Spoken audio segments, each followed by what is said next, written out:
নমস্কার বন্ধুরা, আপনারা জানেন যে এখন কিন্তু অনেকের রেশন কার্ড বাতিল হয়ে যাচ্ছে। তো আজকের ভিডিওতে আমি সেটাই দেখাবো যে আপনি কিভাবে আপনার রেশন কার্ডের স্ট্যাটাস চেক করে দেখবেন যে আপনার রেশন কার্ডটা অ্যাক্টিভ আছে নাকি বাতিল হয়েছে। আর যদি বাতিল হয়ে যায় তাহলে আপনি কি করবেন সেটাও আজকে এই ভিডিওতে দেখিয়ে দেবো। আর যদি অ্যাক্টিভ থাকে তাহলে পাশাপাশি এটাও দেখিয়ে দেবো যে আপনি আপনার রেশন কার্ডের সাথে কিভাবে আধার লিঙ্ক করে রাখবেন যাতে ভবিষ্যতে কোনো ধরনের সমস্যার সম্মুখীন না হতে হয়। তাই ভিডিওটি একটু স্কিপ না করে সম্পূর্ণ দেখুন। আর এই চ্যানেলে যদি আপনি ফার্স্ট টাইম ভিজিট করেন তাহলে চ্যানেলটি অবশ্যই সাবস্ক্রাইব করে রাখবেন যাতে এরকমই ইনফরমেটিভ ভিডিও আপনি প্রতিনিয়ত পেতে থাকেন। তো বন্ধুরা, সবার ফার্স্টে আপনি ক্রোম ব্রাউজার ওপেন করে রেশন কার্ড লিখে সার্চ করে নেবেন। সার্চ করার পর দেখুন এই যে রেশন কার্ডের অফিসিয়াল ওয়েবসাইটটা চলে আসছে, এখানে আপনি ক্লিক করবেন। এরপর আপনার সামনে এরকম একটি ইন্টারফেস শো করবে। তো এখান থেকে আপনি কি করবেন, দেখুন এই যে সিটিজেন্স হোম বলে যে অপশানটি আছে এখানে আপনি ক্লিক করবেন। এরপর দেখুন আপনার সামনে এরকম একটি ইন্টারফেস শো করবে। তো এখান থেকে আপনি কি করবেন, দেখুন এখানে লেখা থাকবে রেশন কার্ড রিলেটেড কর্নার, এই বক্সে আপনি ক্লিক করবেন। ঠিক আছে। তো বন্ধুরা, আপনি ফার্স্টে এটা চেক করে দেখে নিন যে আপনার রেশন কার্ডের সাথে আধার লিঙ্ক করা আছে কি নেই, তাহলে আপনার রেশন কার্ডের স্ট্যাটাসটা আপনি পরিষ্কার দেখতে পাবেন।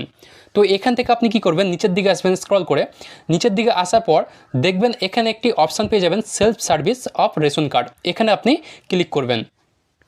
এরপর কি করবেন, এখান থেকে স্ক্রল করে নিচের দিকে আসবেন।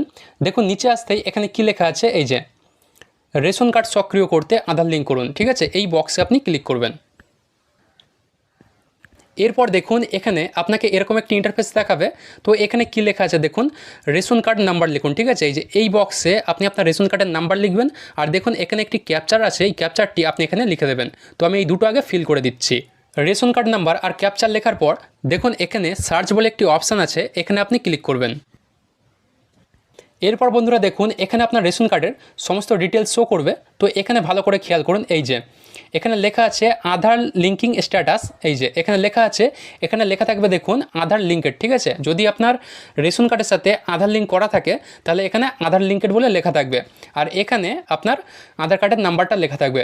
ঠিক আছে, আর যদি আপনার রেশন কার্ডের সাথে আধার লিঙ্ক করা না থাকে তাহলে কি করবেন, দেখুন এই যে নিচে একটি বক্স চলে আসবে, এখানে এই বক্সে আপনার আধার কার্ডের নাম্বার লিখতে হবে। আপনার রেশন কার্ডের সাথে যদি আধার লিঙ্ক করা না থাকে তাহলে এই বক্সটা ফাঁকা থাকবে। তো এখানে আপনার আধার কার্ডের নাম্বারটি আপনি এখানে লিখে দেবেন। আধার কার্ডের নাম্বার লেখার পর দেখুন এই একটি চেক বক্স আছে, এখানে আপনি টিকমার্ক করে দেবেন। টিকমার্ক করার পর দেখুন এখানে সেন্ড ওটিপি বলে একটি অপশান আছে, এখানে আপনি ক্লিক করবেন। আপনার নাম্বারে একটি ওটিপি আসবে, ওটিপিটা দিয়ে সাবমিট করলেই আপনার রেশন কার্ডের সাথে আধার লিঙ্ক কমপ্লিট হয়ে যাবে। ঠিক আছে। তো এবার আপনার রেশন কার্ডের স্ট্যাটাসটা চেক করে দেখে নিন যে আপনার রেশন কার্ডটা অ্যাক্টিভ আছে নাকি বাতিল আছে। তো এখান থেকে আপনি ব্যাক করে নেবেন। ঠিক আছে, এখান থেকে ব্যাক করে নেবেন, একদম ফার্স্টে যে ইন্টারফেসটা এসেছিলো সেই ইন্টারফেসে আপনি চলে যাবেন। ঠিক আছে, এই যে এখানে যখন আসবেন এখান থেকে আপনি কি করবেন, স্ক্রল করে একদম নিচের দিকে আসবেন। দেখুন নিচের দিকে আসার পর এখানে আপনি একটি অপশান পেয়ে যাবেন, এখানে লেখা আছে দেখুন ভেরিফাই রেশন কার্ড, এখানে আপনি ক্লিক করবেন। এরপর দেখুন আপনার সামনে এরকম একটি ইন্টারফেস শো করবে। তো এখানে দেখুন সার্চ টাইপ আছে, এখানে আপনি কী দিয়ে সার্চ করতে চান, এই যে সার্চ টাইপ আছে, এখানে আপনি কী দিয়ে সার্চ করতে চান এই বক্সে আপনি ক্লিক করবেন। ক্লিক করার পর দেখুন এখানে রেশন কার্ড নাম্বার আছে, এখানে আধার নাম্বার আছে, আপনি যেটা হোক একটা দিয়ে সার্চ করে দেবেন। ঠিক আছে, তো এখানে আপনি রেশন কার্ড সিলেক্ট রাখবেন। এরপর কি করবেন, এই নিচে দেখুন চলে এসেছে এই যে রেশন কার্ড নাম্বার লেখার বক্স চলে এসেছে, এখানে আপনি রেশন কার্ডের নাম্বারটা লিখে দেবেন। আর এই একটি ক্যাপচার আছে, এই ক্যাপচারটি আপনি এই বক্সে লিখে দেবেন। ঠিক আছে, তো এই দুটো আমি আগে ফিল করে নিচ্ছি। রেশন কার্ড নাম্বার আর ক্যাপচার লেখার পর দেখুন এখানে একটি সার্চ অপশান আছে, এখানে আপনি ক্লিক করে নেবেন।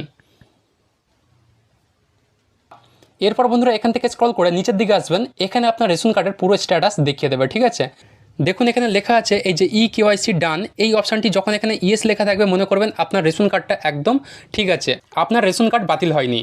আর যদি এই KYCর জায়গায় আপনার এখানে ক্যান্সেল দেখায় তাহলে মনে করবেন আপনার রেশন কার্ডটা বন্ধ হয়ে গেছে বা ব্লক করা হয়ে গেছে। ঠিক আছে, কারণ গভর্নমেন্ট বলে দিয়েছে যে আপনার ফ্যামিলিতে মাসিক আয় যদি 15,000 টাকার ওপরে হয় আর আপনার রেশন কার্ডের ক্যাটাগরি যদি SPHH বা PHH বা AAY এই ক্যাটাগরির মধ্যে হয় তাহলে আপনার রেশন কার্ডটা কিন্তু বন্ধ হয়ে যাবে। তো সেক্ষেত্রে আপনি কি করতে পারেন, এখানে কিন্তু চাইলেও আপনি আর KYC করতে পারবেন না, কারণ আপনার রেশন কার্ডটা গভর্নমেন্ট থেকে ব্লক করে দেওয়া হয়েছে। তো এরপর আপনি কি করতে পারেন, আপনি আপনার রেশন কার্ডের ক্যাটাগরিটা চেঞ্জ করে নিতে পারেন। ঠিক আছে, আপনি RKSY1 বা RKSY2 এই ক্যাটাগরিতে আপনি আপনার রেশন কার্ডটা রূপান্তরিত করে নিতে পারেন।